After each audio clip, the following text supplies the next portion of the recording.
Assalamualaikum warahmatullahi wabarakatuh. Halo Bapak Ibu dan sahabat belajar yang saya cintai. Apa kabarnya? Semoga senantiasa sehat dan dalam perlindungan Allah Subhanahu wa taala. Kali ini kita akan belajar mata kuliah manajemen perubahan dengan topik Organization Development. Organization Development atau disebut juga pengembangan organisasi.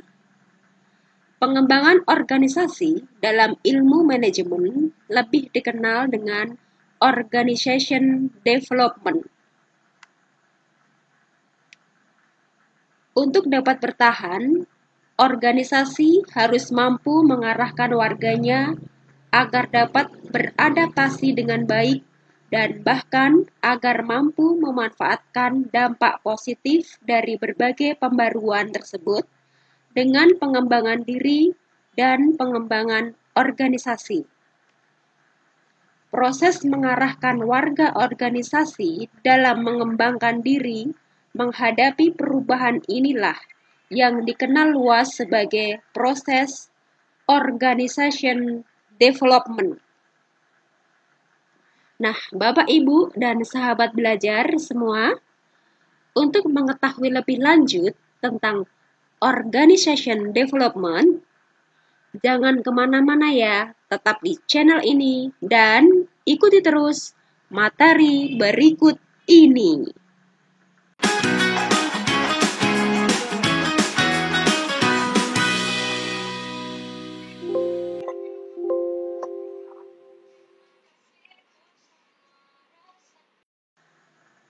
Pengertian organization development. Pengertian organization development atau pengembangan organisasi menurut Lutyens adalah suatu jawaban terhadap perubahan dan suatu strategi pendidikan kompleks yang diharapkan dapat merubah kepercayaan, sikap, nilai, dan susunan organisasi, sehingga organisasi lebih baik dalam menyesuaikan dengan teknologi, pasar, dan tantangan yang baru, serta perputaran yang cepat dari perubahan itu sendiri.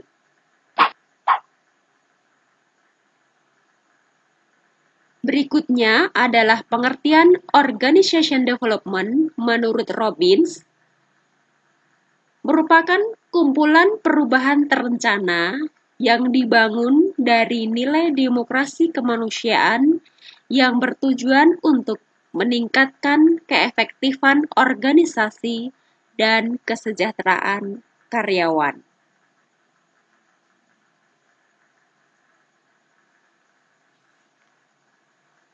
Pengertian pokok dari organization development adalah perubahan yang terencana atau planned change.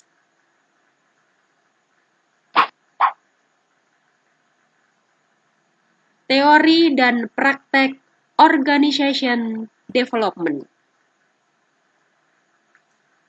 Teori dan praktek organization development didasarkan pada beberapa asumsi penting, yakni manusia sebagai individu. Dua asumsi penting yang mendasari organization development adalah bahwa manusia memiliki hasrat berkembang dan kebanyakan orang tidak hanya berpotensi dan berkeinginan untuk berkontribusi sebanyak mungkin pada organisasi.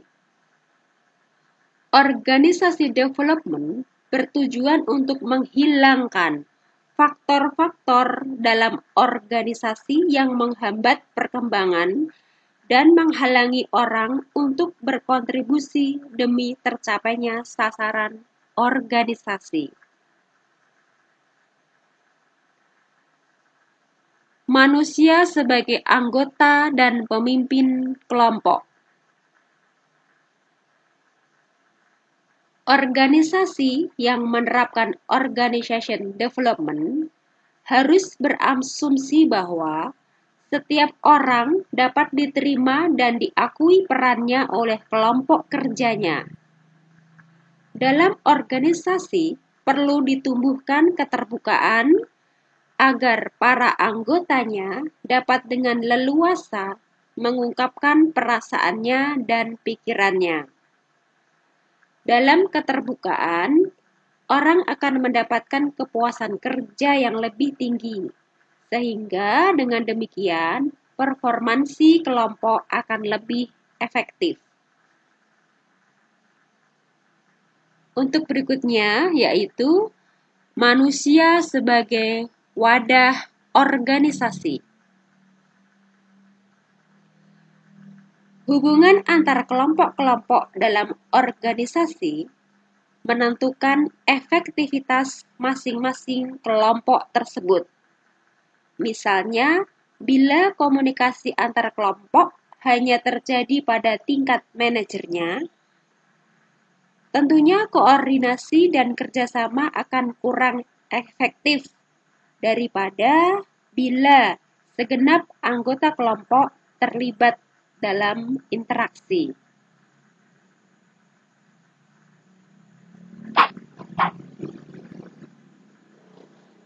Untuk berikutnya, kita akan belajar tentang sasaran organization development.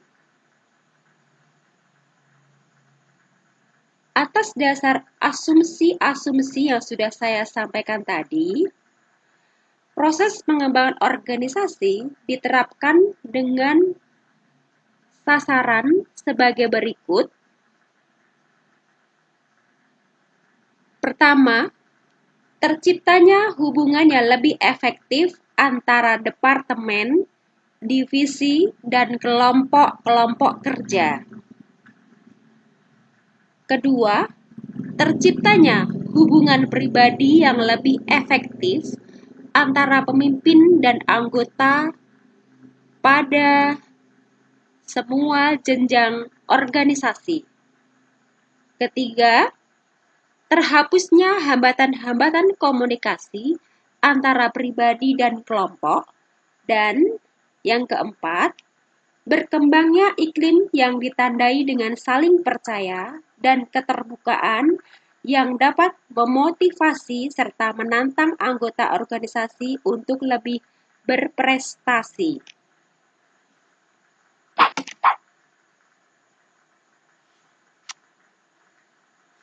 Untuk berikutnya, kita akan bahas tentang tujuan organization development atau tujuan dari pengembangan organisasi.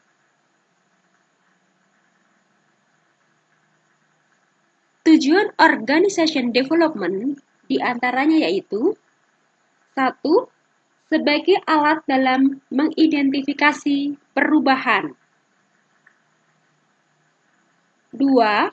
Mempromosikan dan mengelola pertumbuhan. Ketiga, mendukung inovasi produk. Dan yang keempat, menganalisis proses kerja.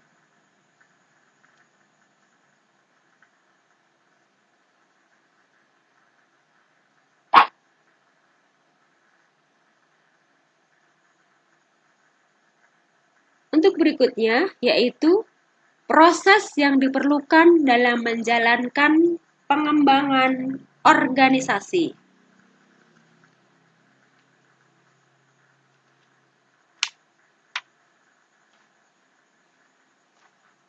Pengembangan organisasi juga dipandang sebagai sebuah proses, bukan solusi mutlak dari sebuah masalah organisasi. Proses ini bisa berjalan lama dan berkelanjutan. Di dalamnya terdapat berbagai proses identifikasi dan evaluasi. Berikut adalah 5 proses yang umumnya diperlukan dalam pengembangan organisasi. Di antaranya yaitu 1.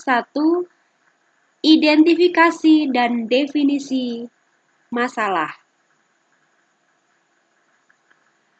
Pemahaman dan identifikasi masalah dalam organisasi adalah langkah pertama dalam proses organization development.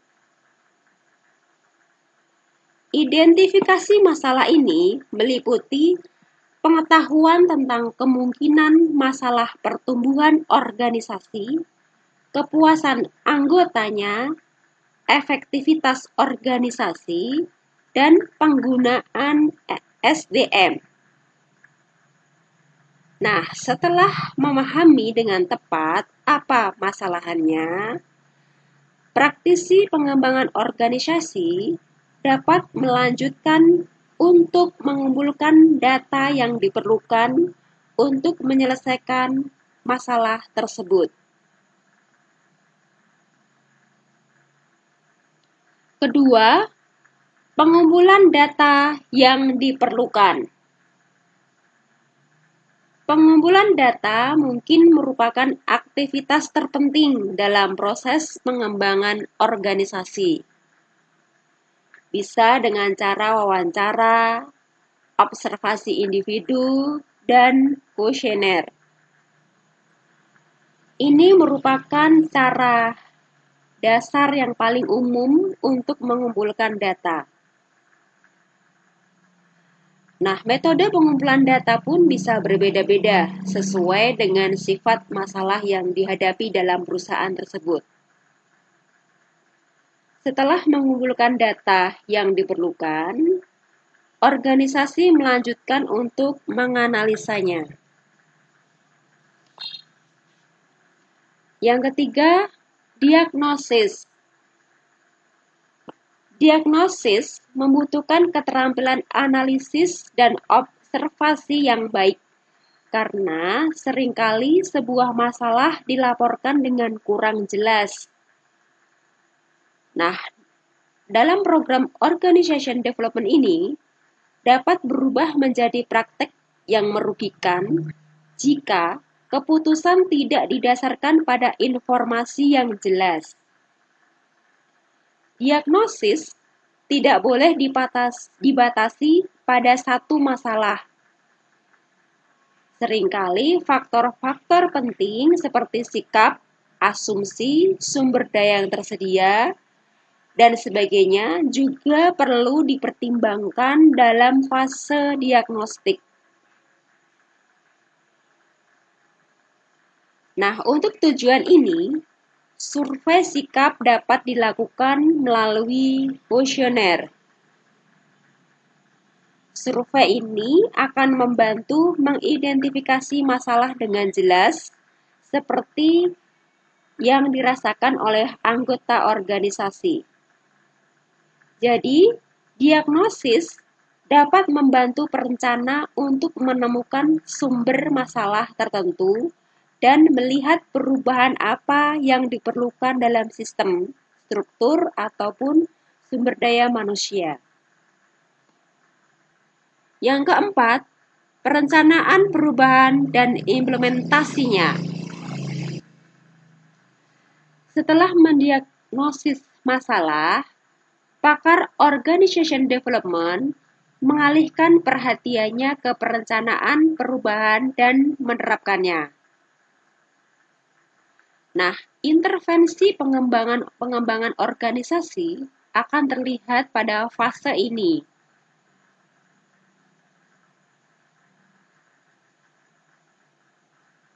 Intervensi dianggap sebagai fase tindakan dalam proses pengembangan organisasi.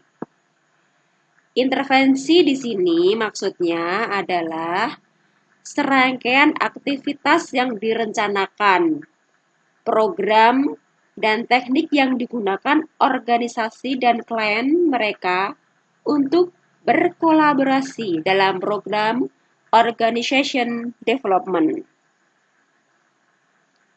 Nah, yang terakhir, yang kelima, evaluasi dan feedback.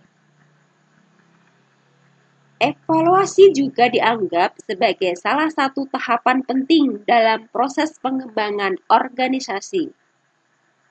ketika satu tahap berakhir dan lainnya muncul, evaluasi sangat membantu untuk mengetahui apa yang telah dilakukan, apakah dilakukan dengan benar atau tidak, dan menunjukkan apakah perlu adanya pekerjaan lebih lanjut sebelum dilanjutkan ke tahap berikutnya.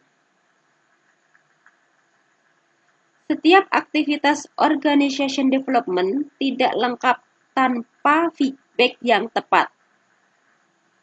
Nah, Bapak, Ibu, dan sahabat belajar, feedback di sini adalah merupakan proses menyampaikan evaluasi kepada karyawan dan atau kelompok yang bersangkutan melalui sesi atau laporan khusus. Feedback atau umpan balik ini harus ditangani dengan hati-hati karena terkadang faktor yang bersifat subjektif bisa terlibat. Nah, itu tadi adalah penjelasan tentang proses yang diperlukan dalam menjalankan pengembangan organisasi.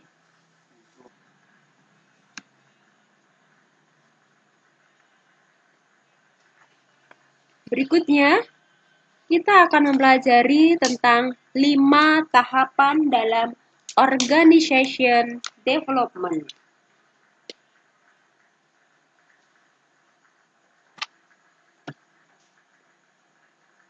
Proses organization development dapat dilakukan dalam 5 tahapan. Nah, sebagaimana terlihat dalam gambar ini ya, terdapat 5 tahapan. Nah, setiap tahapan organization development akan tergantung pada tahapan sebelumnya. Dan suatu proses perubahan yang berhasil akan bisa diperoleh ketika setiap tahapan ini dilakukan sebagai suatu tindakan yang berurutan. Ya. Tahap pertama, antisipasi kebutuhan akan perubahan. Tahap kedua, kembangkan hubungan praktisi klien. Tahap ketiga, fase diagnostik. Tahap keempat, action plans, strategis, dan teknik. Dan yang terakhir, tahap kelima, yaitu pembaruan diri, monitor, dan menstabilkan. Adapun penjelasan dari tahapan-tahapan tersebut dapat kita lihat pada slide berikut ini.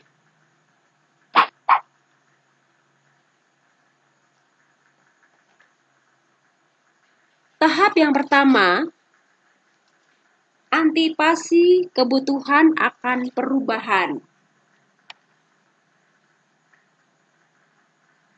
Penjelasannya yaitu, sebelum suatu program perubahan dapat diimplementasikan, organisasi harus terlebih dahulu mengidentifikasi kebutuhan akan perubahan.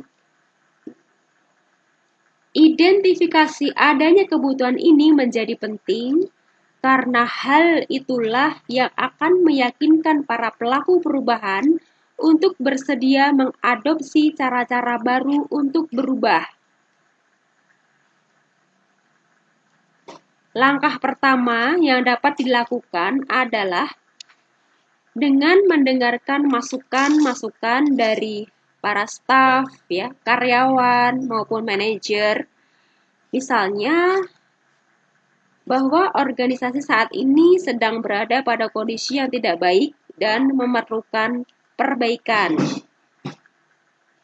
Kondisi yang tidak baik ini bisa merupakan akibat dari pertumbuhan, penurunan, atau dari perubahan kompetisi, teknologi, hukum, atau perubahan sosial yang terjadi di lingkungan eksternal.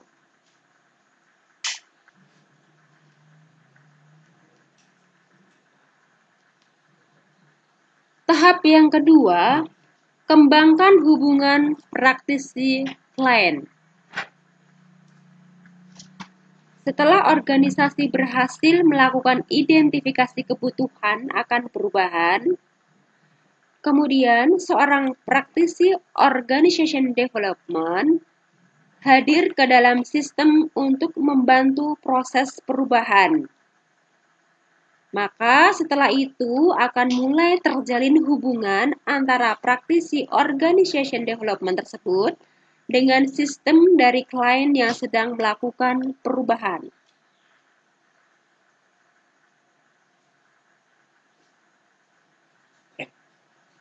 Tahap berikutnya, tahap yang ketiga, yaitu fase diagnostik.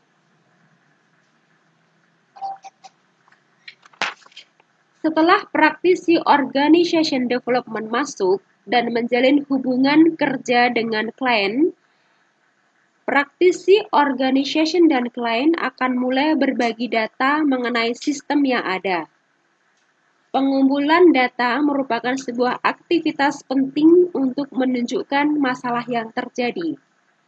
Aktivitas ini merupakan kegiatan untuk melakukan diagnosis.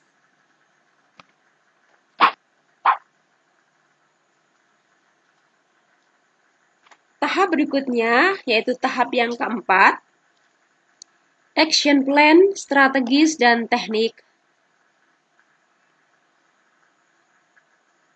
Fase diagnostik membawa kepada beberapa tahapan intervensi, aktivitas atau program yang ditujukan untuk memecahkan permasalahan dan meningkatkan efektivitas organisasi.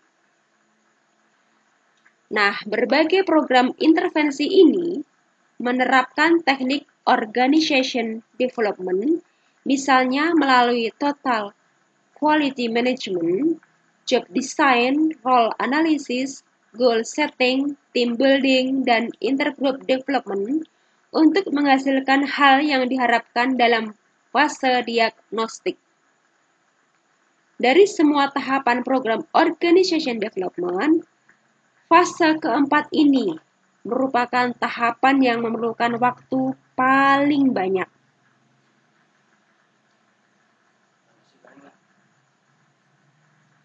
Tahap kelima, self-renewal, monitor, and stabilize. Begitu sebuah program aksi diimplementasikan, tahapan akhir adalah tindakan untuk memonitor hasil dan membakukan perubahan yang diinginkan. Tahapan ini bertujuan untuk menilai efektivitas dari strategi perubahan yang diterapkan. Nah, Bapak, Ibu, dan sahabat belajar yang saya cintai, setiap tahapan dalam program organization development perlu dimonitor. Nah, kenapa perlu dimonitor? Nah, ini untuk mendapatkan feedback terhadap reaksi anggota terhadap upaya perubahan yang telah dilakukan. Jadi, para anggota organisasi perlu mengetahui sistem dan proses yang sedang berjalan. Apakah bisa tetap diteruskan? Atau apakah ada yang perlu dimodifikasi? Atau bahkan apakah perlu dihentikan? Begitu sebuah permasalahan dapat diatasi dan sebuah program perubahan diimplementasikan dan dimonitor, itu berarti sebuah perilaku baru harus distandarkan dan diinternalisasikan. Nah, bagaimana jika hal ini tidak dilakukan? Jika hal ini tidak dilakukan, maka sistem akan kembali kepada kondisi sebelumnya yang tidak efektif. Nah, pada tahapan ini, tahap yang kelima ini, sistem harus memiliki kemampuan untuk secara mandiri mengelola perubahan tanpa bantuan pihak luar.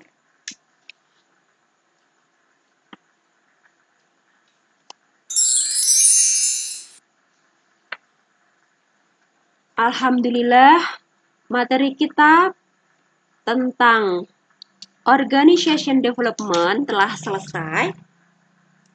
Semoga Bapak, Ibu, dan sahabat belajar bisa memahami apa yang sudah saya jelaskan dan ilmu yang saya berikan bisa bermanfaat. Amin, amin, ya Rabbal Alamin. Untuk selanjutnya, saya ada pertanyaan.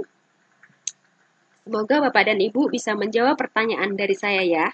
Pertanyaannya yaitu, sebutkan 5 tahapan organization development.